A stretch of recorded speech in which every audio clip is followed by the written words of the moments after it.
On July 29th, 2024, 3 children were murdered and 10 others were injured during an attack on a Taylor Swift-themed dance class in Southport, Merseyside, England. The attack was carried out by the then 17-year-old Axel Rudakubana, who had been born in the UK to Rwandan parents. The sheer brutality of the attack and the fact that the victims were so young generated outrage amongst the British public, with rioting breaking out across the UK in the days following, partly due to the foreign background of Rudakubana himself, as he is the child of Rwandan immigrants.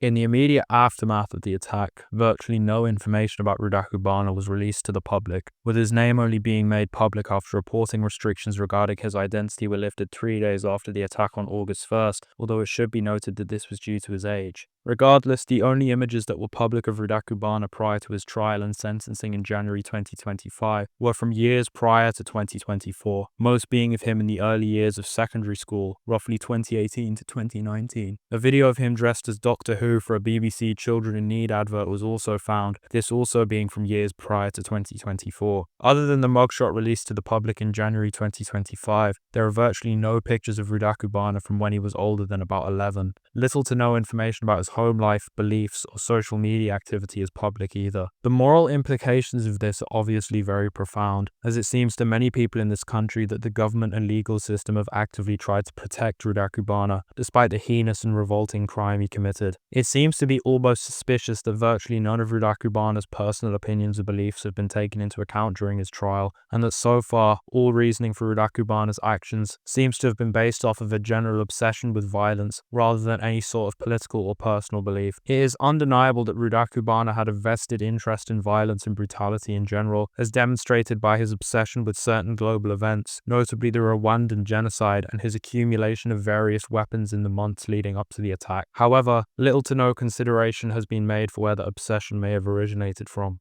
As mentioned, Rudakubana was born in the UK to Rwandan parents. The fact that he was born in this country is often given heavy attention in UK media outlets, who seemingly wants to try and portray him as being identical to your average white British person, as being someone with long-lasting connections to the United Kingdom that go back further than 2002, when his parents arrived in the UK from Rwanda. His parents lived through the civil war and genocide that took place in their home country, and are members of the Tutsi ethnic minority who were targeted by the Hutu majority in the Rwandan genocide in 1994. As mentioned, however, his parents only arrived in the UK in 2002, 8 years after the Rwandan genocide. Rudakubana's father fought with the Rwandan Patriotic Front, a force made up of ethnic Tutsis who had been forced to flee to Uganda in the wake of the Rwandan Revolution, which had removed the Tutsi monarchy from power. In the wake of the Rwandan genocide in 1994, the RPF invaded Rwanda from Uganda, later conquering the entire country. Ever since, the RPF has been the sole ruling party of Rwanda.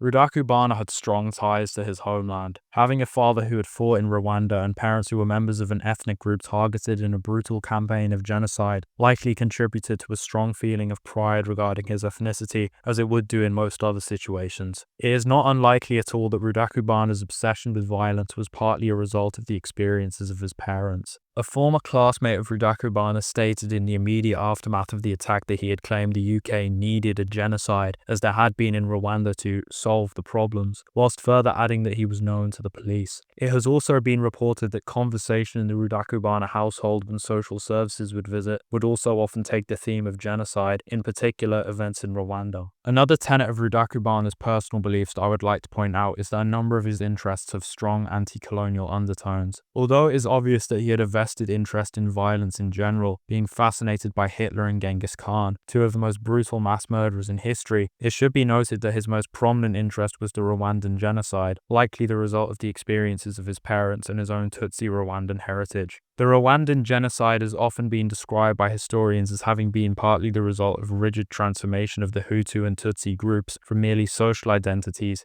to racial and ethnic ones. Among Rudakubana's interests other than the Rwandan genocide were the Mau Mau rebellion, an uprising by the insurgent group Kenya Land and Freedom Army against British colonial rule in the country, and Libyan dictator Muammar Gaddafi, much of whose ideology was anti-colonial and whose regime eventually began to center around the idea of a United States of Africa. Additionally, it should be noted that Rudakubana was referred to prevent the UK's programme to stop young people from being drawn into extremism in February 2021 after posting images of Muammar Gaddafi to Instagram, and again in April 2021 after a teacher noticed he had left 2 tabs open on the London Bridge terror attack during an IT lesson. Rudakubana had also posted to Instagram a tangent praising Gaddafi, stating that he had successfully created a true, direct democracy, as well as praising him as an anti-colonial figure. He also appeared to be sympathetic to the IRA, going as far as to describe Britain's actions in Northern Ireland as an occupation and viewed the Holocaust as unfairly being given the spotlight over other instances of genocide. In addition to this, in October 2024, Rudakubana was charged for possession of an Al-Qaeda training manual, which he is believed to have been in possession of since at least 2021. Despite this, it should be noted that neither Rudakubana nor his parents are Muslim, and that he was also in possession of, quote, content deemed to be offensive to all 3 Abrahamic faiths. He was also charged with the possession of the poison ricin, having made enough to kill up to 12,000 people, and was also in possession of a number of knives and blades, which he had purchased online using a fake identity. Another thing that should be noted about the purchases is that they were funded through an online business Rudakubana ran, in which he would research the family trees of customers and provide them with reports. He reportedly made thousands from this business, and his father speculated that he may have used the money to fund online purchases of weapons. In addition to this, his father has claimed that if Axel asked for money, he would be given it. Rudakubana also had a number of issues both inside and outside of the home that contributed to his behavior. Rudakubana's father admitted that he often wanted to avoid confrontation with him because he could often be unpredictable and feared what he could do. Rudakubana had been a victim of bullying in secondary school and had brought a knife to school on up to 10 occasions, his confession to this resulting in his expulsion from Range High School in late 2019. In December 2019, after his expulsion, he returned to Range High School where he attacked a student with a hockey stick and was also found to have had a knife in his bag when police arrived at the scene. Following this incident, the school which Rudakubana had been transferred to refused to have him on their premises, and he was in and out of school for the next couple of years. Additionally, Rudakubana had an older brother who was disabled, which may have contributed to his isolation as the bulk of his parents' attention was focused on his brother, who was wheelchair-bound. His brother told the Southport Inquirer in November 2025 that when he left for university in late 2022, he became afraid that his brother would harm their parents while he was away. He also described his brother as being prone to violent outbursts and compared him to Anton Chigurh from No Country for Old Men, the psychopathic killer who hunts down protagonist Llewellyn Moss. Axel's isolation likely only fueled his obsession with genocide and violence, and said isolation was likely only amplified by the avoidant attitude his parents adopted to him due to their fear of escalation over every interaction with him and the needs of his disabled brother. Overall, Axel Rudakubana was obviously a very troubled individual. He was incredibly isolated, had a dangerous obsession with violence, and was known to the Prevent counter-terrorism scheme and the police. The main reason behind Prevent's lack of urgency to deal with Rudakubana was given as being that he did not appear to be politically motivated, but this is obviously not true.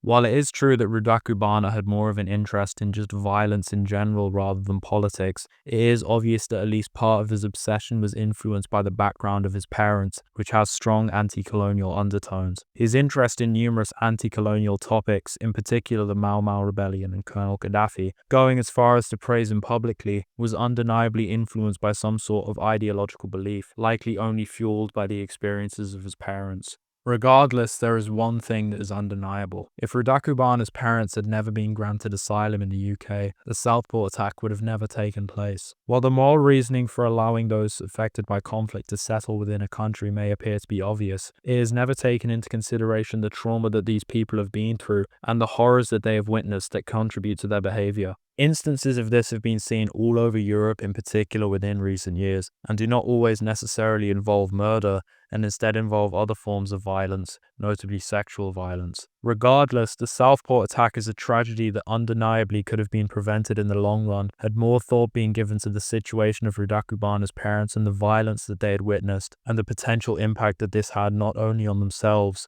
but their son, who committed the worst act of violence against children in Britain since Dunblane. The same logic logic should be applied to other instances where people have been granted asylum in the UK based solely off of a reasoning relating to refugee status, as it undeniably does pose a risk. All this aside, please do remember the 3 little girls brutally murdered in Southport on the 29th of July 2024. Their needless and horrific deaths have been overlooked as a result of the political conundrum surrounding Rudakubana. All of this is important, but the girls and their legacy should not be forgotten. May they rest in peace. Thank you for watching. If you like my content and would like to see more, please support me by liking and subscribing. Please feel free to take a look at some of my other content if you found this interesting. All of your support is very much appreciated.